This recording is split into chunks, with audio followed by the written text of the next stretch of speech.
Hi Virgo, welcome back sa ating Tagalog reading channel. Ako ay si Abby at isa akong intuitive reader. So Virgo, gagawin natin ang inyong monthly Tagalog reading for the month of July 2024 and maaaring mag-resonate ito onto the next 3 to 6 months. Collective Virgo, since this is collective reading, maaaring mag-resonate ito sa certain collective, and if it doesn't resonate with you, I will tap into your energy next time, Collective Virgo. Alright? And sa mga new viewers po natin, welcome po sa ating Tagalog Reading channel. Sa mga current subscribers po natin, maraming salamat sa pagsuporta ng inyong mga monthly Tagalog reading. I really appreciate it.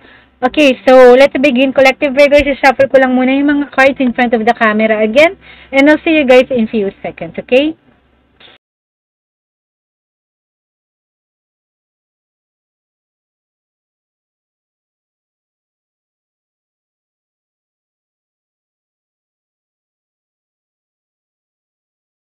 Hi Virgo! So, welcome back again. Simulan na natin ang inyong Tagalog reading. Kukuha tayo ng 7 cards sa ating deck na, let me just show you. Ito ay ang The Sacred Self-Care Oracle deck. Alright? So, Virgo, are you ready? Okay, cut lang natin ng 3 times and 1 more. Alright. Position 1 mo, Virgo, connect with your womb. Okay. Position 2, nandiyan ang look to the stars. Position 3, think with the moon. Okay. 4th card, write a gratitude list. Make a meal. Alone time and intuition. Alright, so Virgo, sa first position mo muna, connect with your womb. So, ito ang reproductive system ng babae, no? So, makikita mo dito sa maraming mga symbolism, no? May kamay, ito, yung sa kung saan nakatira yung nananaan ng ating mga egg cells, no? Tapos may chakra dyan, may rainbow, different colors. And then, may moon phases, may triangular symbol din, no? And, of course, yung ovulation, di ba? Or yung tube, fallopian tube, or something like that. Baka mabantay ng YouTube, huwag na natin banggitin yung mga reproductive system. Anyway, connect with your womb. Ito yung kailangan nating i-release. So, ito yung something na matagal na nating hinuhold back about time na gawin na natin or completely kalimutan na natin.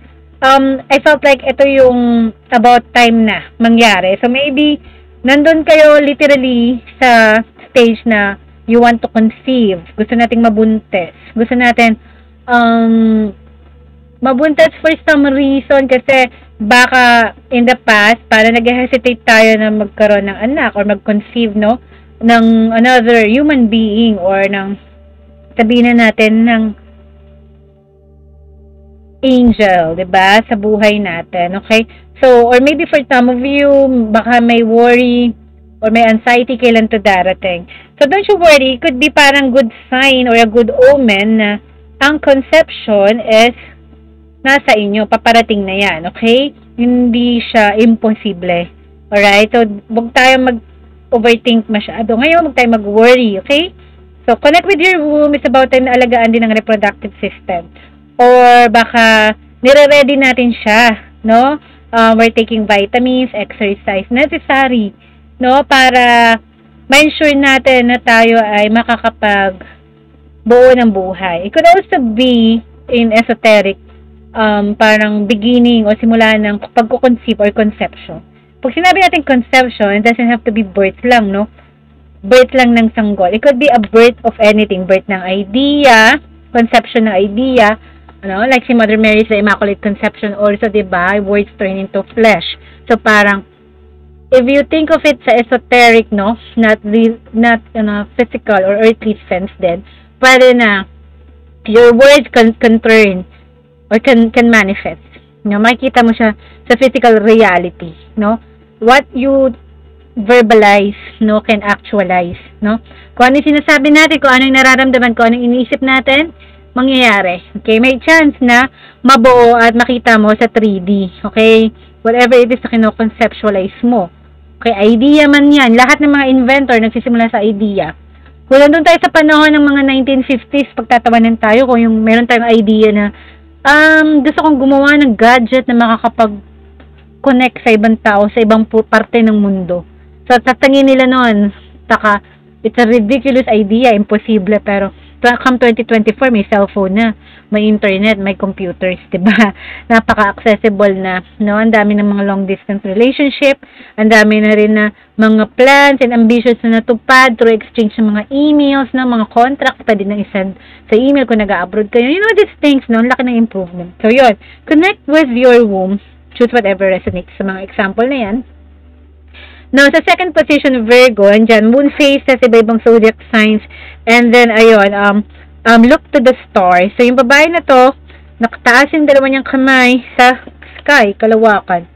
Solar system, planetary alignment, moon phases, look to the stars. No? Yung kailangan mo ipagpatuloy, maybe, no, I feel strongly na, medyo mahilig tayo sa mga astrology, sa metaphysical. So, continue doing that. Okay? No one's judging you. No? Ngayon naman, ang mga tao napaka-open-minded. Regardless your belief system is, as long wala tayong inapakang iba, as long na hindi tayo nagde-degrade ng ibang paniniwala, that's okay. So, look to the stars. Baka mahilig kayo sa astrology nga. Mahilig din kayo magbantay ng mga lunar calendar, moon phases, no? At gumagawa kayo ng mga ritual. Mahilig din kayo sa horoscope. Sa tarot reading, kaya kayo nandito. So, continue doing that. Kasi, there could be some, parang baka may makakuha tayo ng guidance, no? Or insights sa mga ganyan, okay?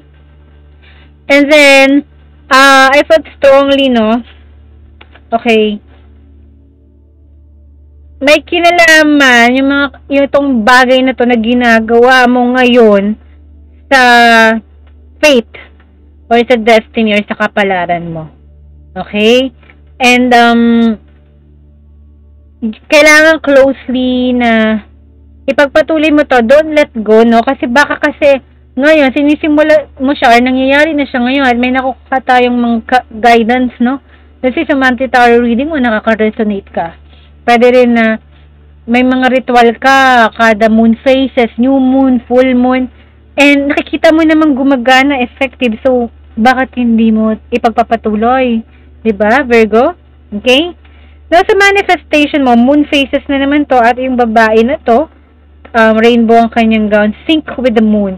So, nakita mo to, may kinalaman siya sa stars and the moon. Ang mga kailangan may pagpatuloy at ang mga manifestations mo, sync with the moon. So, may kinalaman ang mga manifestations mo. Maaring mangyari siya, or mas malakas siya, during kung saan nakaposisyon ng mga planeta at mga buwan. For some reason, very astrological tong dalawa at ikalawa at ikatlong card mo. Okay? Choose whatever resonates here, pero mukhang in alignment rin. Kailangan mo ipagpatuloy. Kasi, dyan ka makakuha ng mga manifestation. Kung saan ka mas malakas yung manifestations mo, o maaaring mag-take place sa next phase ng moon. Check yung lunar calendar nyo. Kailan ba ang next new moon? Kailan ba ang full moon? Kailan ba ang pink moon? So, maaaring na mas malakas ang manifestations, ang mga desires mo during those periods. Okay, yun ang sinasabi dito, Virgo. I hope it makes sense. No? So, very astrological ang iyong, or esoteric ang reading na to so far. Ngayon, sa fourth position mo, yung external energy na nakapaligid sa'yo na maaaring maka-influence sa'yo is, wow, so ang ganda na external energy mo, no? Kasi you have to be thankful. Okay, for some reason, yung nangyayari sa surrounding mo ngayon, may maka-influence sa mood mo, or sa mood swings mo, or sa desire mo, no, yung feelings and thoughts mo, para magkaroon ng list ng mga bagay na dapat mong ipagpasalamat. So, be more thankful. O, nasisense ko rin na baka, yung mga external energies na to, baka nakag-focus tayo sa mga things na wala tayo. So, sinasabi dito, instead of mag-focus sa mga things na wala ka, o mga bagay na gusto mong makamit, mag-focus tayo sa mga bagay na meron na tayo na dapat natin ipagpasalamat. Hindi kailangan maging material na bagay, pwedeng mga non-material things, pero, alam mo yun, masaya ang ating puso, no? Masaya tayo. Like family, friends, job, bahay, no? Kung may sasakyan ka, be grateful for it, no? Sa savings mo, sa mga napupundar mo na achieve mo sa buhay, sa success mo, sa fulfillment din, no? Successful ka sa career, nakagraduate ka recently, may recent accomplishment ka. Okay? So, these things you need to write down to remind yourself na you're blessed, Virgo. Okay? At ang gratitude list is one form of manifestation. So, get a gratitude journal. Okay? It will keep you aligned, yung intention mo, rather than para i-balance, no? Instead na mag-focus tayo sa wala, kasi ang journal, makakatulong para mas mag-focus ka sa kung anong meron ka at mga bagay that you should be thankful for araw-araw. Okay? I hope it resonates for now, as of now, no? So far, no? And then sa 5th position, Virgo, make a meal. Ito yung kailangan maibigay sa sarili mo. Hobby mo bang magluto? When was the last time na nagluto ka para sa ibang tao, para sa sarili mo? Because nasasiyahan ka na gawin yan. So, make a meal. Sinasabi dito, baka kasi may mga kailangan mo i-feed yung sarili mo ng something that's comfort food, something na you've been wanting to eat for a long time na kasi sometimes comfort food, di ba, it brings us parang joy, di ba? Simple home cook meal ng mama ko, masaya ako. Kumpara sa mga binibili, minsan nakakasawa ng pag-delivery. No, when was the last time na parang chef tayo or nag-home cook tayo? Hindi tayo puro order or eat out, no? Kasi nung nasa abroad ako before, lagi akong eat out, no? Ang hirap ng walang nanay, no? Kasi pagod ka na sa work and then wala na talaga akong time magluto. So, yun. When was the last time ba I cook for myself? Mag-isa mo. Hindi ko yata maalala. Parang bihira. So, you get the point, no? Kasi etong make a meal, it is one way to tell you na, pamper yourself. Treat yourself in something that, alam mo yun, homey, heartwarming, welcoming na energy, no? It doesn't have to be you cooking din. Pwede din naman na you're cooking for someone else kung gusto mo na, when was the last time na paglutoan mo yung taong mahal mo? Parang, kumbaga sa love language, ang love language is more on actions, 'di ba? So yun. So experience comfort, okay?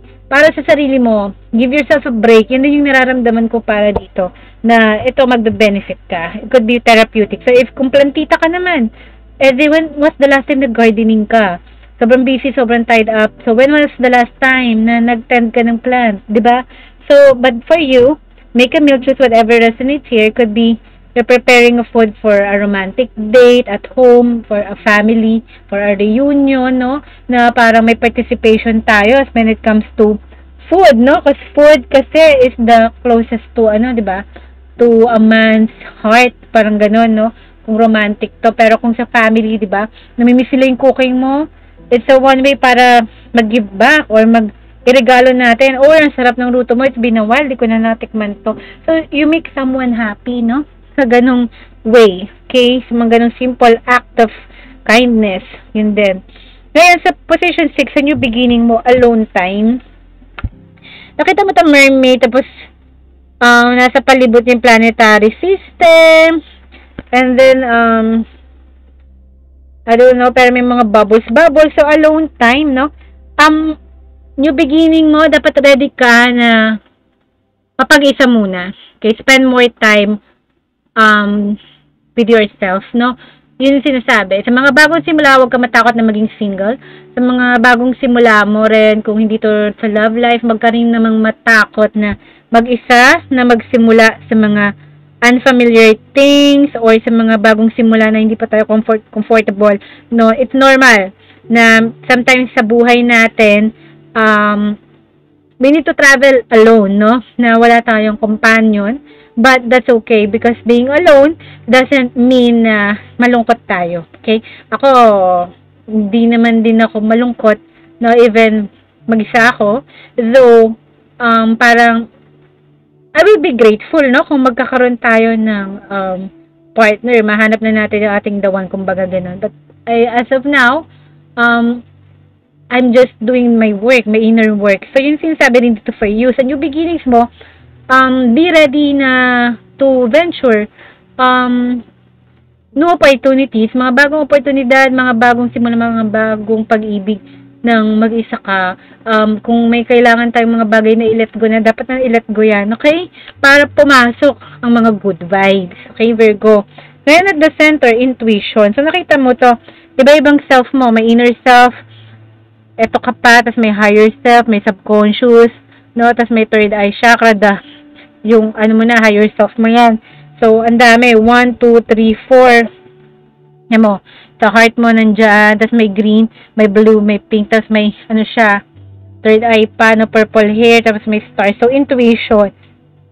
One thing na you have yet to learn or maybe natutunan mo lang recently or matututunan mo is yung intuition mo is malaki ang maitutulong, Virgo. Para sa sometimes yung kutob, yung hunch natin, totoo yan. Lalo na pag kutob ng babae, masyadong malakas, di ba?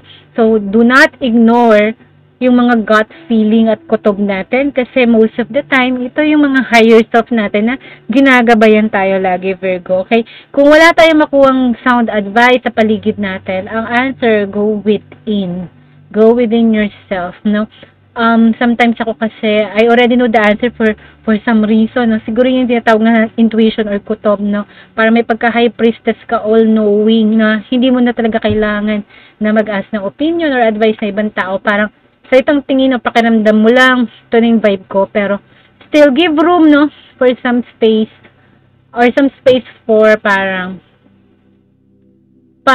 better judgment. But however, do not ignore your intuition. No? Huwag na tayo masyadong logical or practical na hindi na natin napapansin kung nagkaroon tayo ng intuitive, nagkapag-download ka ng intuitive message or may na-sense kang something tapos binabrush off mo. Huwag namang din ganun, Virgo. Okay? So, sana nag-resonate kayo sa inyong monthly Tagalog reading. At tapos ang reading na to sa ganap na 9:50 p.m. July 29, 2024 ay maaari mag-resonate to, like I said, on the way on to the next 3 to 6 months. Take care, Virgo. God bless. Mahal ko kayo. Bye!